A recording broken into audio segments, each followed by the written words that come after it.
Hello, it's Amanda Dumas. This is, I'm a rising silver leader with doTERRA, and you're probably watching this over on the Facebook group called Enamored with Nature Oil Education. I am going to educate today about how to make a roller bottle. It's one of the basics that a lot of people who already have their essential oils feel confident in, but sometimes people who are just starting out really need some of these basics. You need to know why you're doing what you're doing, and if there's tips and tricks that you can learn at the outset to make that roller bottle experience go well. So why would we want to use a roller bottle instead of just doing the pure drop of essential oil? So the reason is many times one full drop of peppermint, which is equivalent to something like 28 cups of peppermint tea, it's too much. It's more than one dose. And so number one, for reducing expenses, and number two, for extra safety, we would like to dilute. And to dilute it, we most often, when you're using doTERRA things, you're going to most often be encouraged to use a fractionated coconut oil. The reason for that is regular coconut oil will turn solid at room temperature. Well, depending on what your room temperature is, right? So in colder areas, when you're keeping the home anything less than 76 degrees, you're going to have some solid stuff, in which case your roller bottle won't roll very well. So you're going to want to use a fractionated coconut oil, or you can skip all of that, and if you feel like it's too messy, just go with olive oil, which is in most people's kitchens, avocado oil, jojoba, sweet almond. A lot of people will have little carrier oils like that around, and you would just need to choose one that you feel comfortable with in order to use it as your carrier oil. And so I'm going to talk about how to use that, but I just wanted you to know why we like to dilute. One is because it's often too strong, just like one dose is more than what you would need. And then also because we like to help our essential oil stash stretch farther. We don't want to have to keep replacing things again and again. And the other thing that I think is really great is when you have multiple roller bottles and you can spread them around the house. I have several in my daughter's room, and then more in my other kids' room. I keep a few in my purse, and I have some in the kitchen, and then the majority of my oils go in my bedroom. And so it's very easy to be able to make up a couple of the same thing that I already know really works really well, that my family is going to be accustomed to being able to apply whenever they feel anxious or whenever they feel they have something coming on. That's really nice. Mommy's doing recording right now, though, so you need to go out. Thank you. So, speaking of kids, right? When you're looking at making roller bottles, I would say the most common ones that you're going to find are some size differences and some color differences. So how do you know which one to choose? If you're on Amazon or on one of these websites, how do you know what you're looking at? So this one here is a 5 ml. You'll notice it's actually the same capacity as when you're getting, like, say, one of the small, like with the small 5 ml bottles. So this is, it holds the same amount of drops of oil, just have a different shape.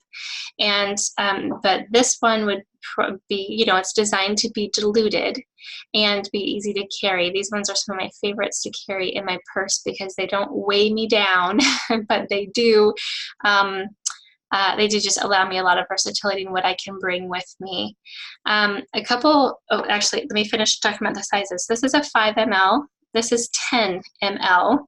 Many people get confused about some of these things because the bottle of pure essential oil often comes in a 15 ml. I don't know if you can actually see it there. It says 15 ml. So you're like 5, 10, 15. I don't get it, right? So this is kind of how it would be with 5, 10, 15.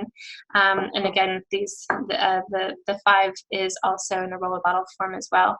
They do make them in 2 ml. They just kind of have to know what you're looking for. And then if you want to be real crazy, you can also go with a 1 ounce, which is a 30 ml. That would be 2 of these, 30 ml, or the equivalent of 3 of these.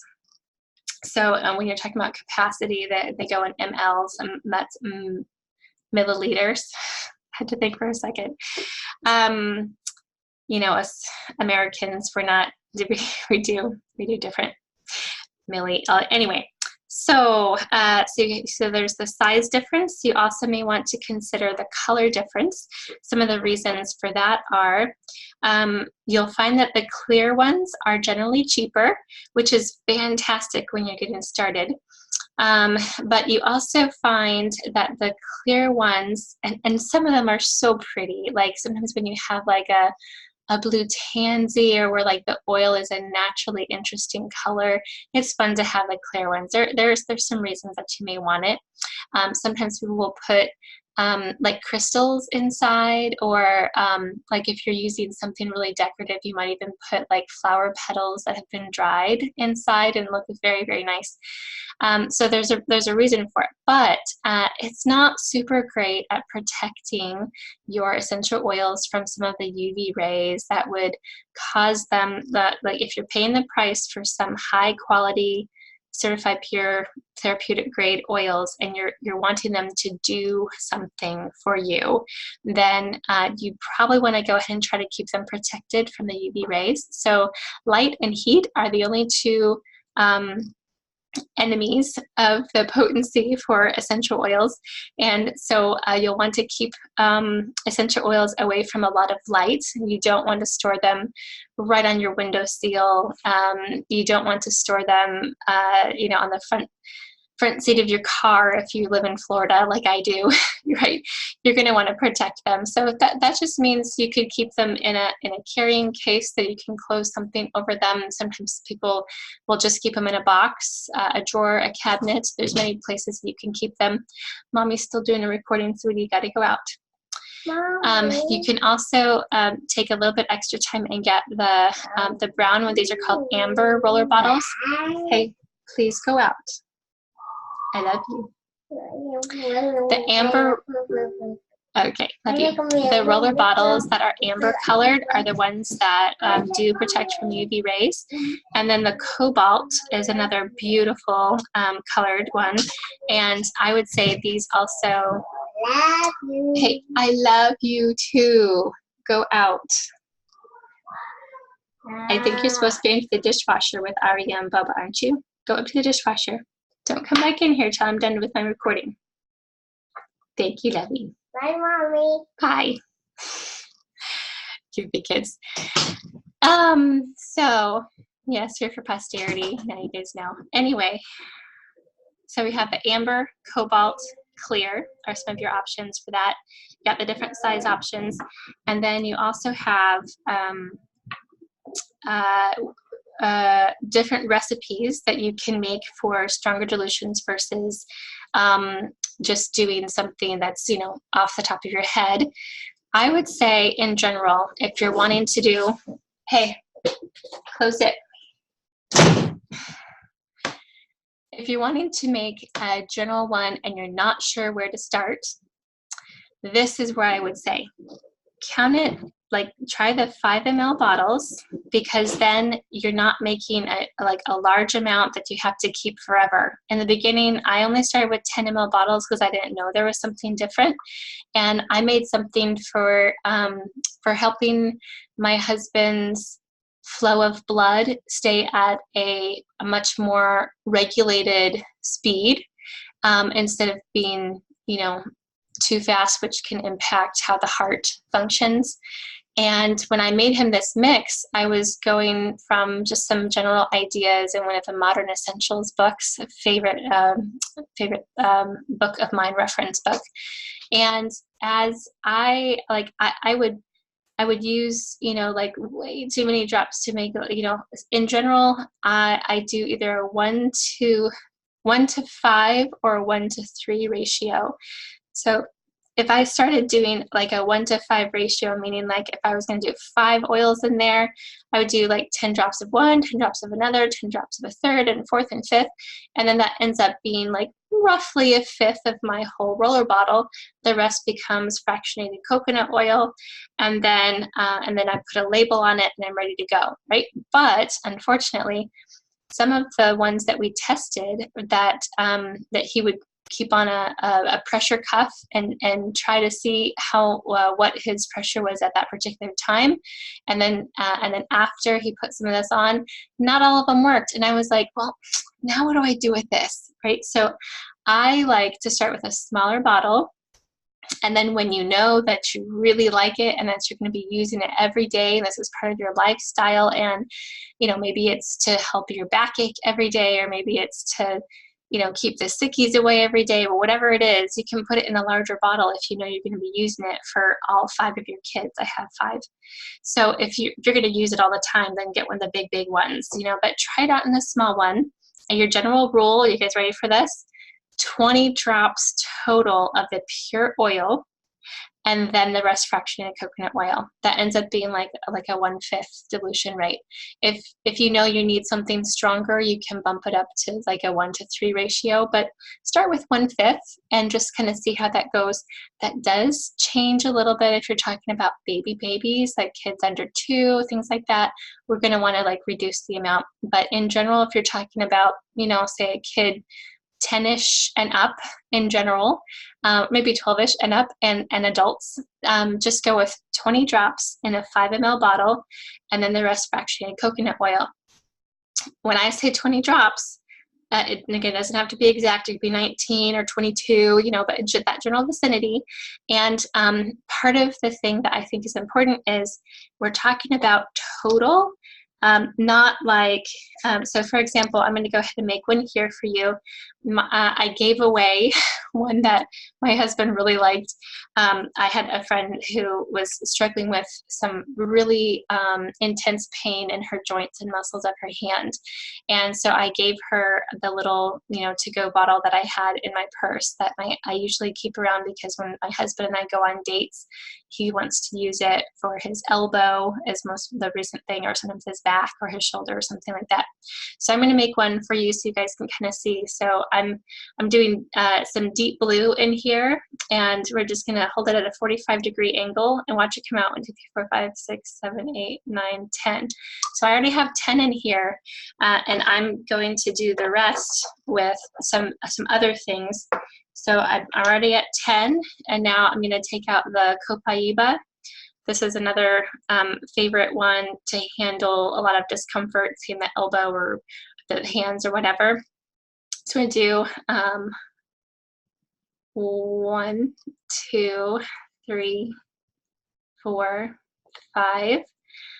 So we did 5 copaiba in there, and now I'm going to do, actually, I think is my aroma touch in the other room?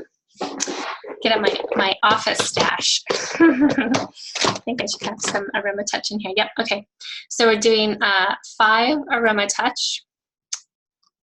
1, 2, 3, 4, 5. You notice I'm holding these at a 45-degree angle.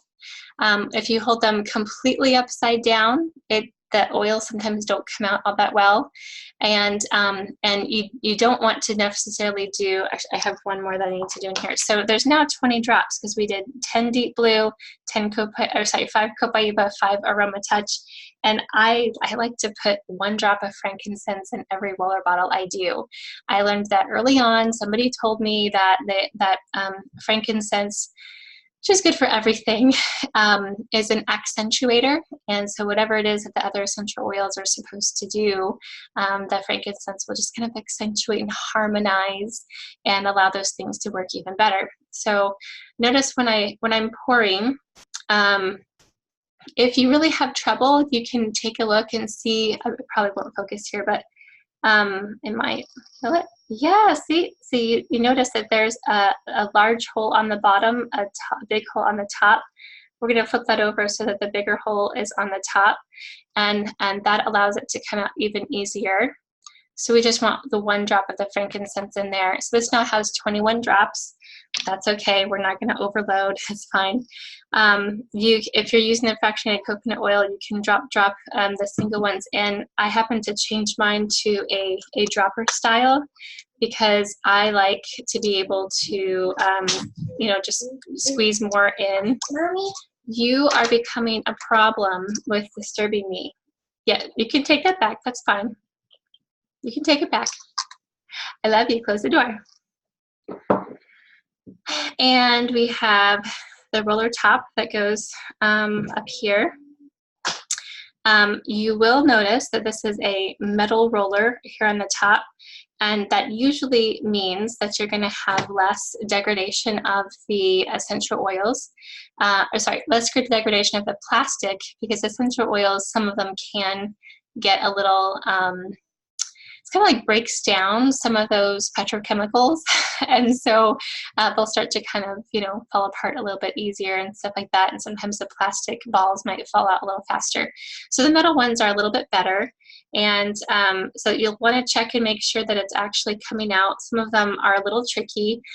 What you do if it doesn't seem to be coming out, you can put your thumb, or, you know, some other, you know, thing that you can get in there.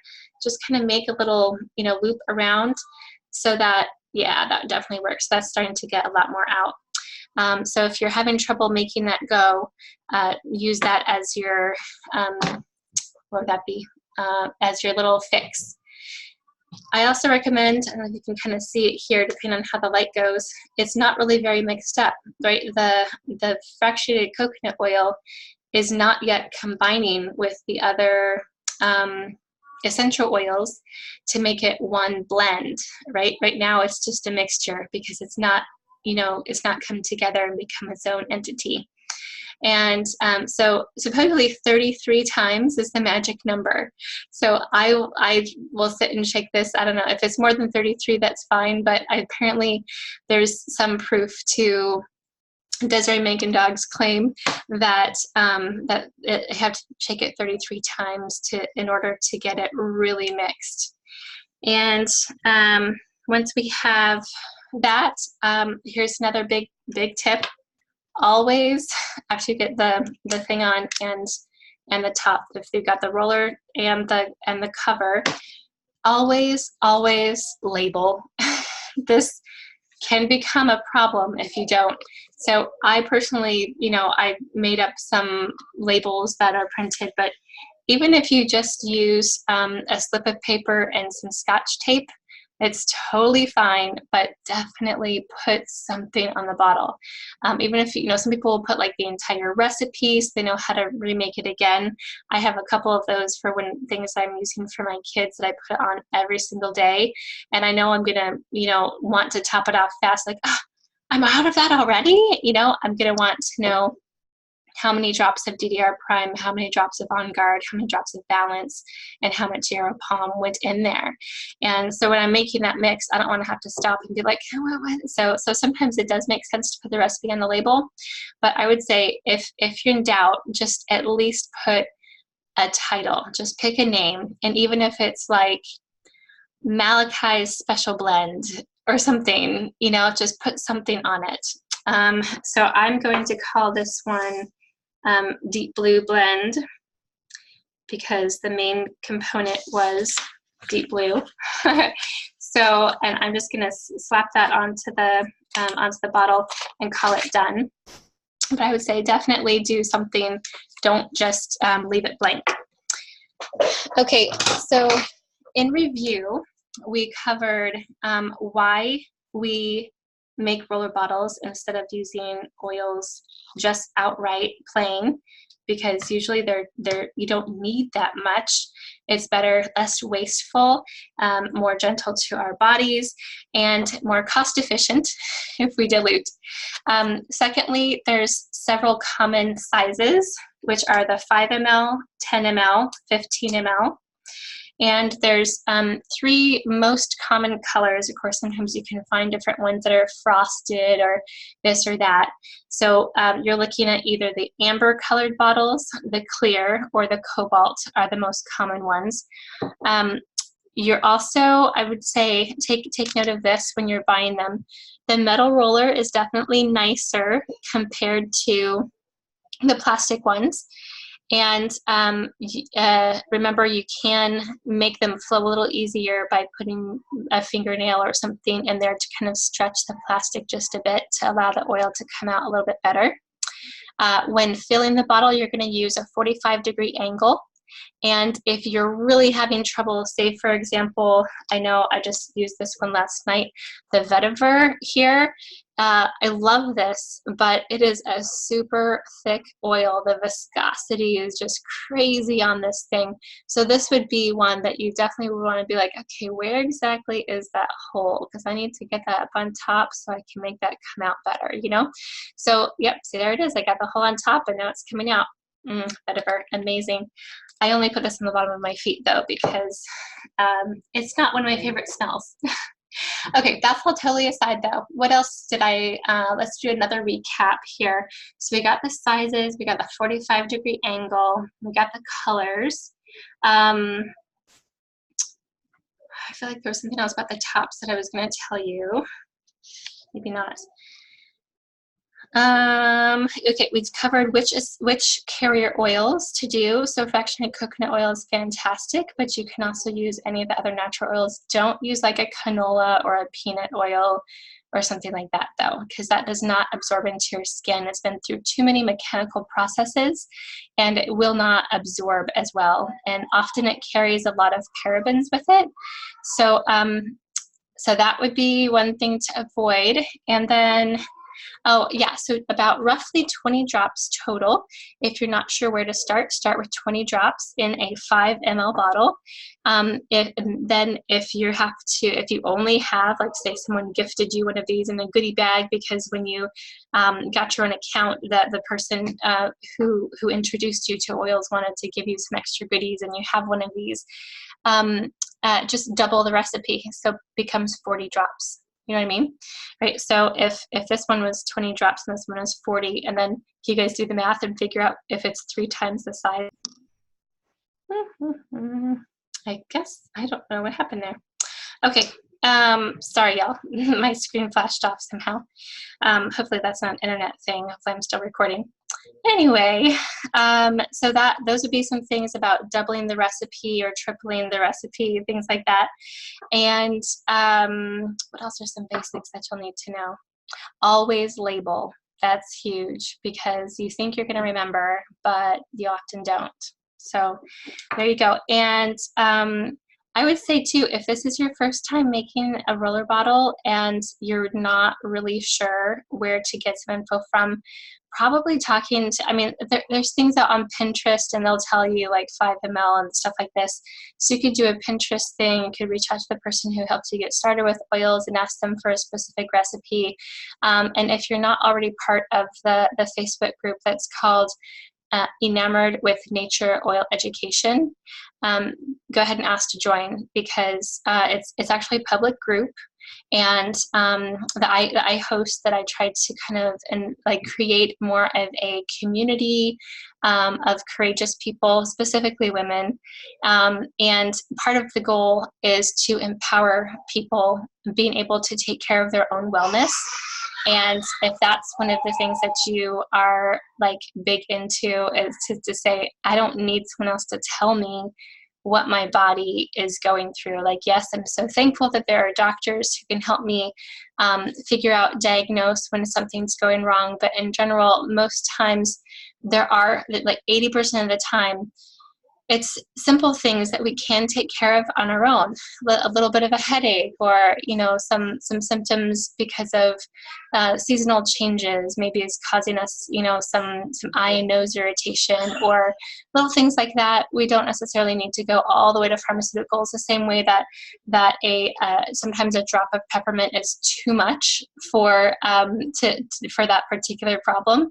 Pharmaceuticals often go way beyond what our bodies actually need to be able to handle that in a healthy capacity. Plus, they come with side effects. So let's go ahead and be part of a community of learning, of being able to courageously build each other up into a state of empowerment and get people equipped to take care of their own health needs. That's one of my big goals, and if that is something that interests you, then I hope you'll be part of that as well. Reach out through Facebook if you like, or if you're not a Facebook fan, that's okay too, because I get that. There are some downfalls to Facebook. It can be a total time suck. So, enamoredwithnature@gmail.com is another way you can get a hold of me if you'd like some more support, or if you need to get started on some high quality oils. That's enamoredwithnature@gmail.com. And enamored is spelled the American way with ENAMORED, not OURED. So enamoredwithnature@gmail.com. All right, many hugs to you all. Really just sending my love out there for you all, and I hope that we can connect more in the future. All right, talk to you all soon. Bye.